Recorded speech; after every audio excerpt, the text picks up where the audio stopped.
Hello everyone and welcome back to another episode of the Guild Wars 1 Let's Play. Today we are going to be finishing up our quest for extra attribute points. We have to find one more of these outposts. The last episode was extra long because of how long it took me to find this place, the last place, so let's let's not delay. On one hand I thought about possibly cutting it up, but on the other hand I figured you want to watch an episode of me entirely walking to outposts? No. But do I want to cut out me walking to outposts? Not really, because I want to show you why. So, whenever I'm doing the attribute quests in the other campaigns, you can look back and say, oh, this is why Prophecies can suck sometimes. This is why no one made a Prophecies character after their first one.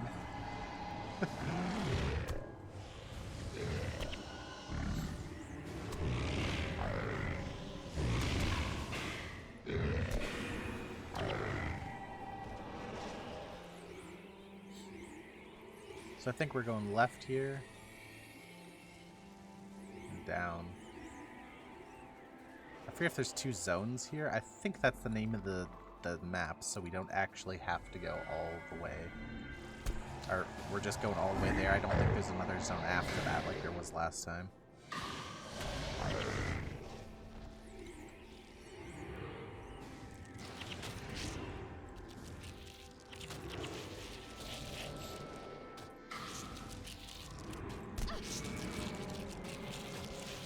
I did some side work today on my Sin, getting it ready for one of the future,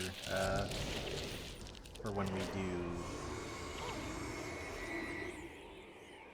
War in Prida and Winds of Change. I had to gear up that character's heroes and everything.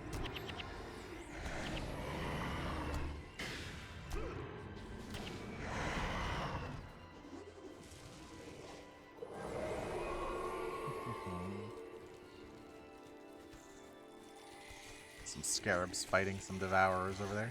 I honestly didn't even realize that they were considered enemies. I figured they would be on the same side.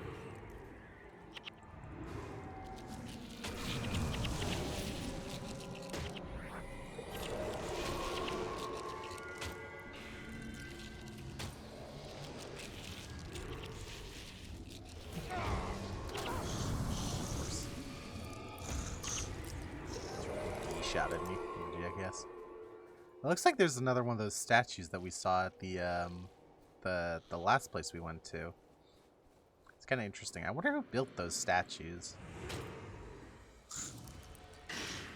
I guess maybe they're of humans, it looks like, so it wouldn't be the snakes, because the snakes retreated here after the humans, and it seems weird that the snakes would then build the statues.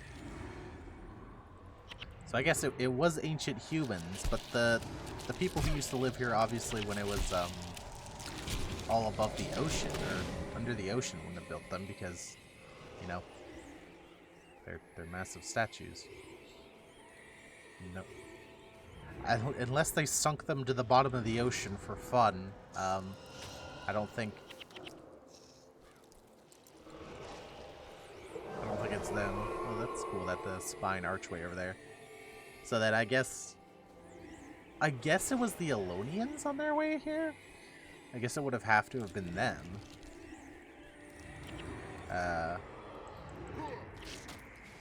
Because the dude we were helping does talk about how they did build a civilization here before it got destroyed, but it also sounded like they, like, got destroyed coming to here, not, you know, not they managed to build a whole place here and then got destroyed. It was like, oh, like half, you know, most of the people just died getting here. So I don't know if they would have had the resources to build massive statues, like these huge statues. I don't know, maybe I'm wrong.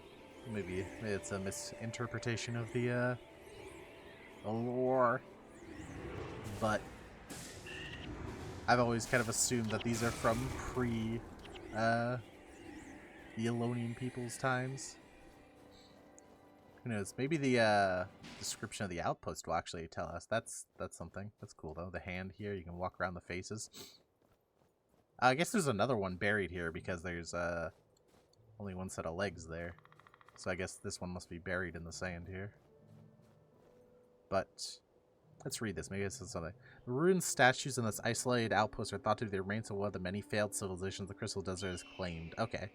When the traders first crossed the desert and established themselves amidst these fallen gods, they told one another campfire stories how these stone figures once lived and granted favors and magics to heroes lost in these harsh lands, hence the name's Heroes Audience.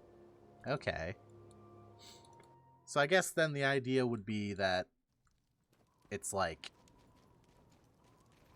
you know, just one of the many, but probably not the one we had been interacting with. And I know it's not the oldest one, because the oldest one that existed there was before the place was a desert. So it couldn't have been that either. By the way, your aura is radiant, aided by the spirits of the desert. You can learn any profession, mastery, and skill, but yet here you remain. Untap reservoirs of powers within you. Take my advice. Go to the frozen forest from the iron mines of Moldane and seek out my sister Sanai. She'll help you unleash this hidden power. Okay. Ooh, that's out there. I hope you all like running through outposts, because yeah. We're back in the icy lands, so we're going to see some, you know, stronger versions of creatures that we saw earlier. When we were in the northern Shiver Peaks, we'll be seeing their stronger cousins, more or less, as well as some new enemies here. So yeah, let's get going.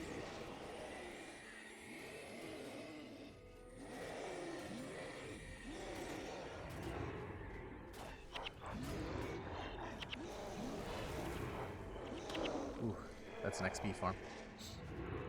But you see these Avakari people? These are Tengu. They're like a bird-like race.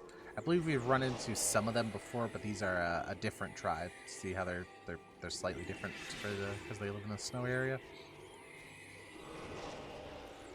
And now that we're in the Shiver Peaks, it actually ramps up a little bit in how many like elite skills you can capture and stuff like that. But one of the annoying things about the Shiver Peaks is that a lot of the elite skills you can capture are random.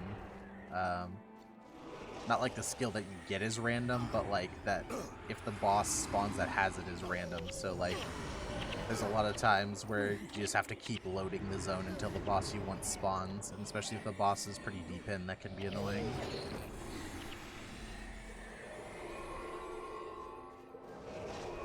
I guess we can go this way. Are you fighting? He's fighting. There's a really cool sword that I'm not sure it drops from these inns, but I think it does. It's the Icy Dragon Sword. So I don't know if you remember, but Rurik and his father had fiery dragon swords, which were like, you know, it's like a dragon's head with like a twisting blade coming out of it that's on fire. And there's one that's like basically the palette swapped version of it. That's the Icy Dragon Sword, and that drops from down here. That used to be a rare item that people would farm for. Relatively close to this region. I forget exactly where, but it's somewhere in the southern Shiver Peaks. People would farm for that item. It was a pretty valuable sword. One of the more valuable swords in the game. Or at least one of the more desired swords. Eventually, people found pretty good ways to farm it, and it wasn't as valuable, but it was one of the more desired weapons, let's put it that way. Alright, let's try to slide through here and aggro as few things as humanly possible. Also, as we notice, enemies are now even a higher level.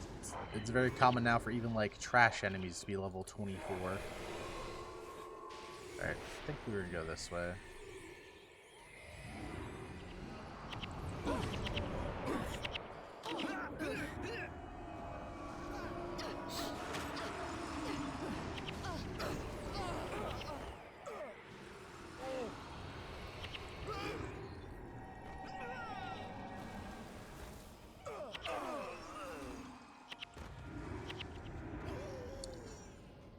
Of course, they were bugging the hell out, so now we're probably gonna have to wipe. Sometimes the NPCs in this game. Maybe we might be able to make it with without splatting. Or maybe we'll be able to go trigger a res point somewhere over here. Damn, you silly NPCs. Oh, I didn't get the speed boost from his shout.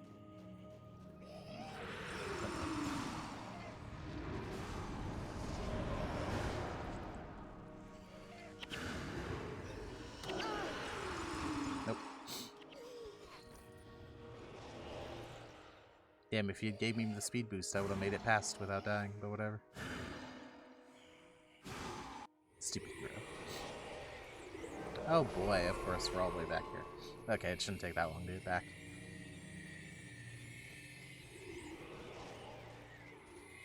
Yeah, that's an example of how this game doesn't have like not having verticality can lead to some weird things. So what my heroes were trying to do is they were trying to essentially auto attack those enemies, but they couldn't see them, so they would just spaz out on that bridge, and that's essentially why that was happening.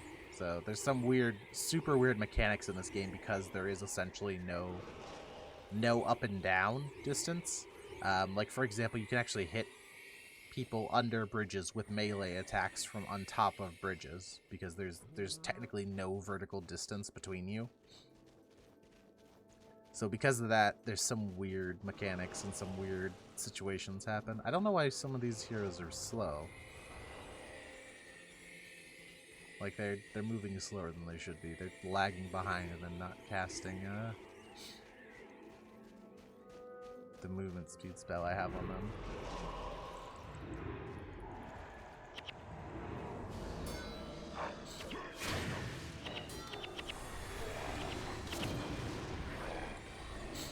But yeah. Quite a lot of death penalty now.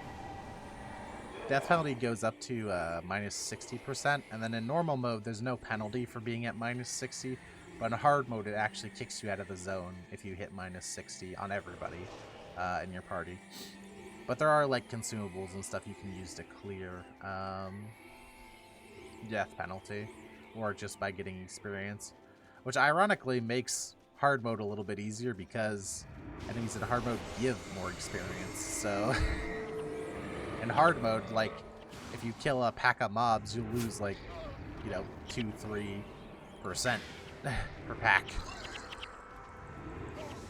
Which, especially also in some areas, some late game areas, it meant that, like, you can remove your entire death penalty by fighting 1 or 2 packs. Which is kind of funny.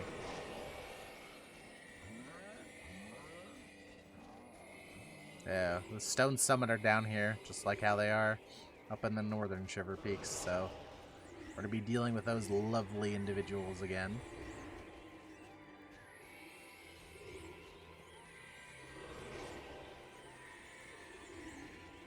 Ice Dome. This is the next explorable zone. I mentioned it way back, but one thing that Prophecies does that the other games were way better about is that in the other games, basically every explorable zone is attached to an outpost. There's no more than like one explorable area between each. Sorry, not one explorable area between each outpost, but every explorable area has an outpost attached to it. So if you need to go to that explorable area for some reason, you can get there easily. But one thing that Prophecies didn't really do as well was there's a lot of areas where it's like you have to go through 3 or 4 zones to get anywhere. And if you need to go back there, you need to go back through those 3 or 4 zones. So when I was talking earlier about how there were some areas or some bosses that were like RNG, whether the boss spawned, well, sometimes that boss that you're looking for the elite skill from is actually 2 or 3 zones in.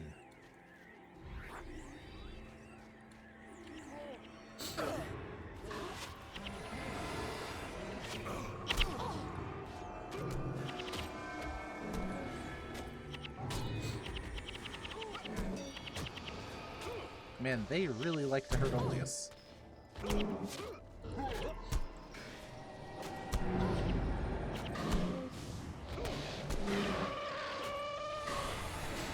I always like the shield these guys have. It's like a metal seashell looking thing. I always wanted one, but I never actually got one when I was younger. They're not super rare, and you can get like moddable versions of them, but I never actually just bothered to get one because they drop from like some weird places. So despite not actually being super rare, they were kind of annoying to get. You know, one of those things where an item may be rare or rarer, but because it's from an area that, you know, a lot of people go to do, like, just while they're playing the game, it's not as rare.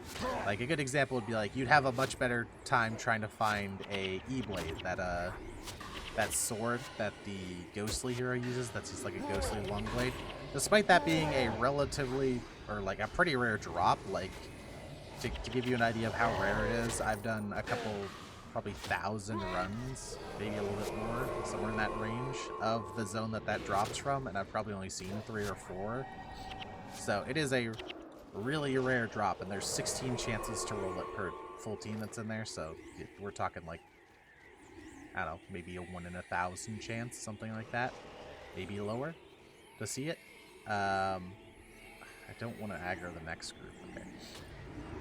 But because that's an area that a lot of people do and is run quite a bit, it's actually relatively easy to find one of those if you want to buy it. Yeah, it's more expensive, or it's expensive, but if you want one, it's relatively easy to find one. Meanwhile, that seashell, it's literally just like a random gold that drops from chests in a random dungeon. Like, it is not hard to get whatsoever, nor is it like the rarest drop. But because so many less people ever did that kind of stuff, it was like you'd be sitting in Commandant spamming for it, and no one would have one to sell, even if it also wouldn't be that expensive.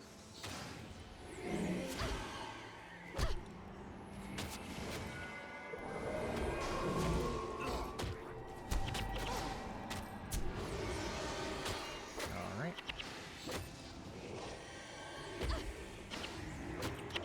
We're now getting to the point, like, pretty late in the game, but now there's, like, enemies are traveling in bigger packs. In the past, it was, like, you know, 2 or 3. Now it's, like, 5 is a pretty common size to have enemies in.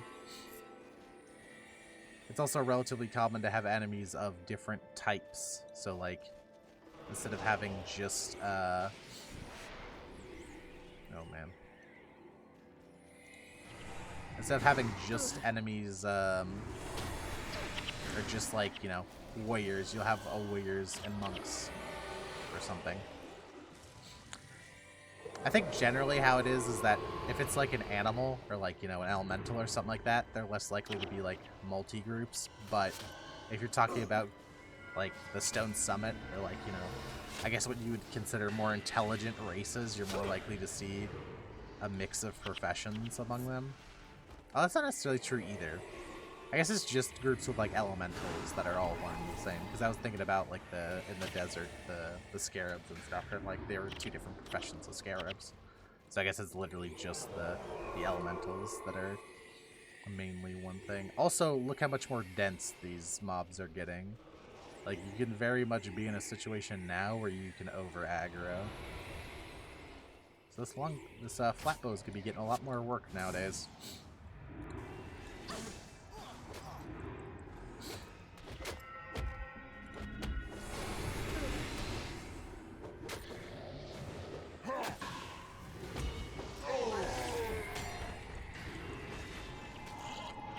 Trying to pull. We have dropped most of our DP at this point, it looks like. Or at least a good chunk of it. I say that and then I'm gonna die.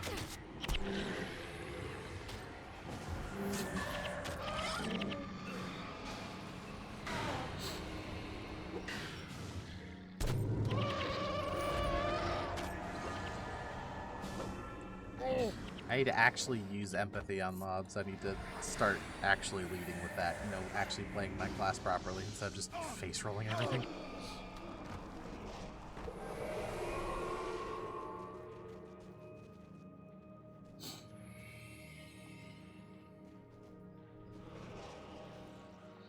We're just gonna wait here a second for the mobs to collapse back in. There we go. Come on.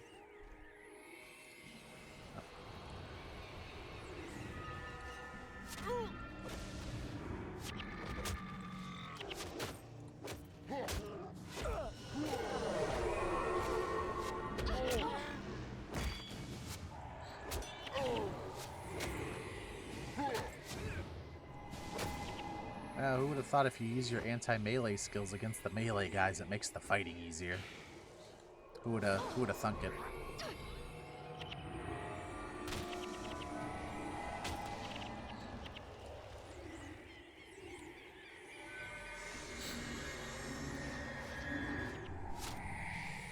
Oh, another thing now, I guess, as the game's gotten a little harder, is now normal enemies even have elite skills.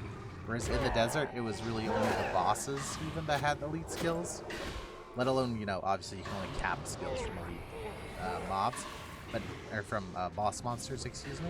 But now even the normal mobs that we're running into here all have elite skills on their bar, which is pretty cool.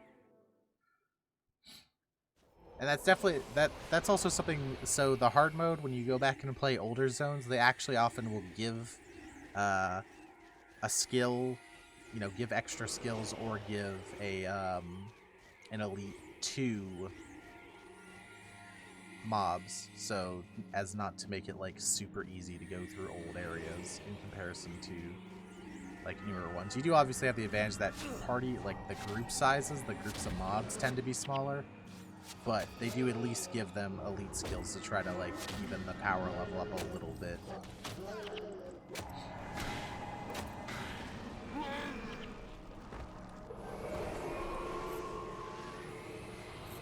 Got some gold.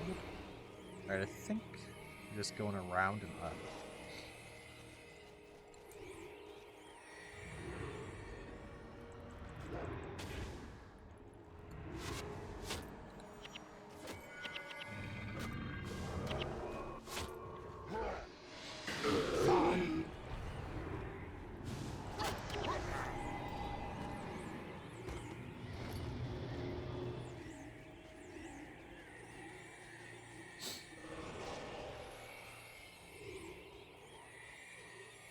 Wait, what?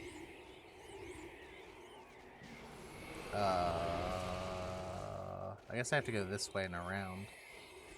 Because I can't go, there's nowhere over there for me to go. So I guess I have to go this way and then it'll hopefully let me go back up. Hopefully. One can pray. Unless, is that a tiny little passageway up there? It might have been. That might have been where I was supposed to go. There's a tiny little passageway.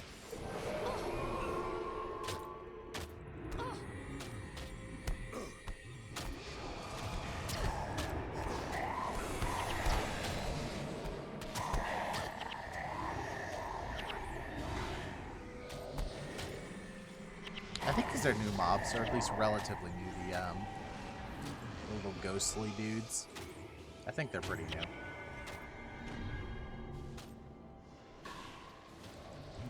Yeah, we've actually cleared away all of our DP just by fighting, which is pretty good. That is actually something that's interesting as well, is the DP mechanic actually arguably becomes less important the farther you go in the game. Because once you, the farther you go, yeah, the idea is, oh, you'll die more, so you'll get it more often, but the thing is because mobs give more experience, and the amount of DP cleared is based on how much experience the mobs give, so the later in the game you go, the actual easier it is to clear DP. Of course, besides obvious stuff like now that you have consumables and stuff you could use. More of these shadows.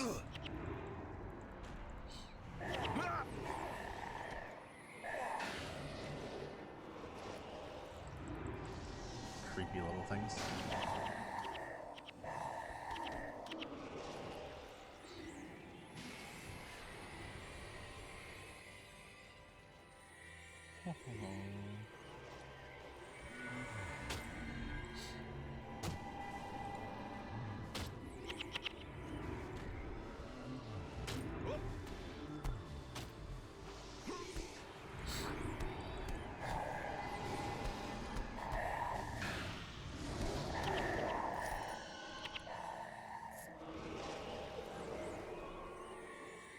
Oh no. Wait. Are we out? No, don't. Don't. Stop. Stop. There we go.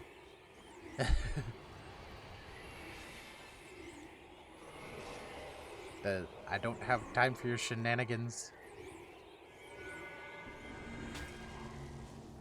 Uh-oh, that's my chain. No, they're not gonna chain. Okay, we're good. I was worried that they would aggro that stuff up there.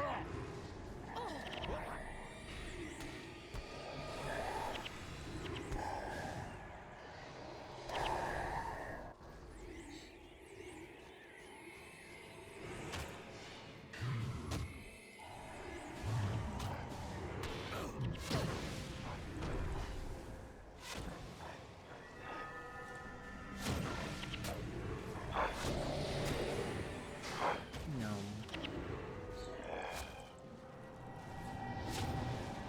I think it's down here.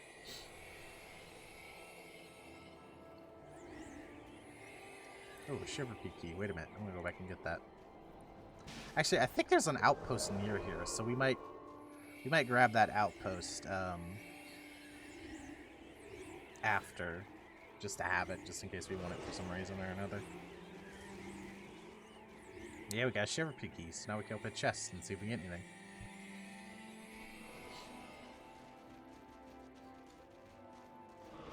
Oh, I think this is literally the outpost right here.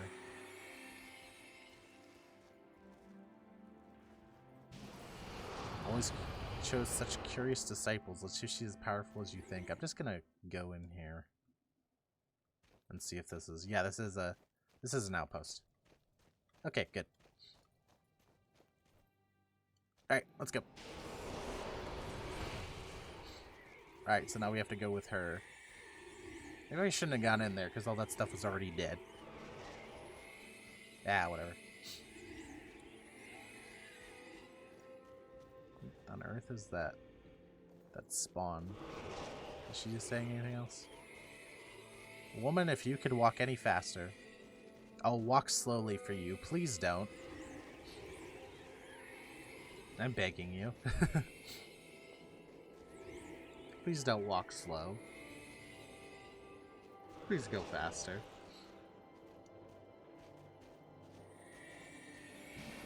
Okay, so I guess this is a spawn that's triggered by the quest, but for some reason it wasn't triggered whenever we went through the other way. It's triggered now, though, since we went this way.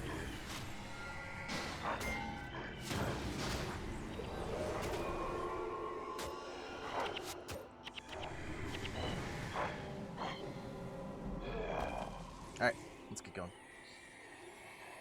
Uh-oh. Okay, then.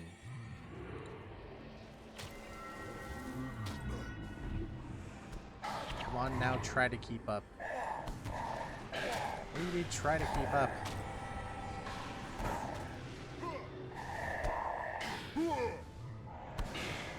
I'm waiting for you. What do you mean, try to keep up? Stupid game NPCs? Oh, did she Leroy into aggro? I believe the answer is yes. The answer is yes, she does Leroy into aggro. Okay.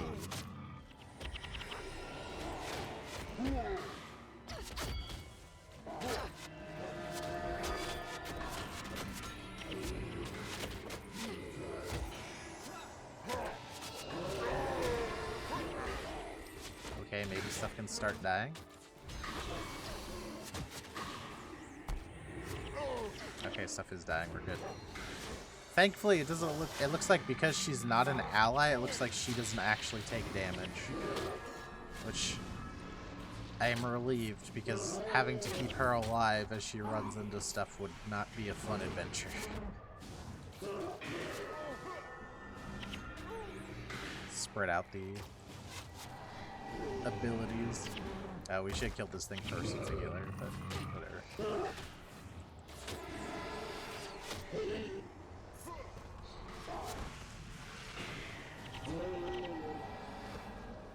What did she say? Oh, she didn't say anything. Or you can't read her stuff, okay.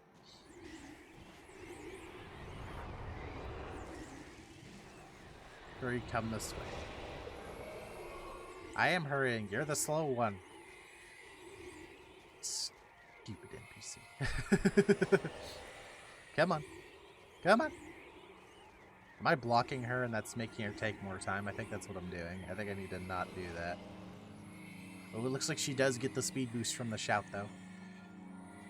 Don't give up now. We're getting close, okay? Close to what? I don't even know why we're here.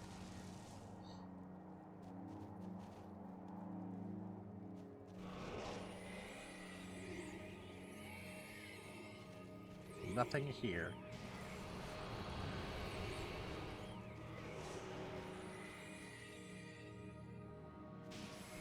I hope that was not too difficult. Okay. I know it's the odd that would lead you through so much danger, but I had to see how your power for myself.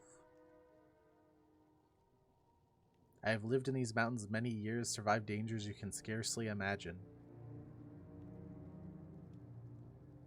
To do this, I relied on surrounding myself with powerful people.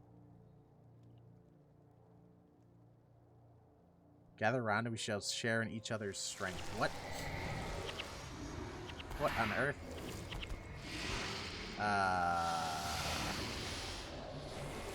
Turn into a spirit. She's got these spawns. What on earth is going on? Oh, this is kind of interesting. So she's a spirit, but those spirits normally can't move, so that's kind of cool. Hers actually moves, but I guess she tricked us. She turned herself into something and wanted to absorb our brain. I'm not exactly sure where the lore is. I'm not sure on this one. We met a random person. She said, "Man, you must be strong. Go talk to this person." And then she just turned into a ghost and a whole bunch of octopus, a bunch of squids. The famous land squids.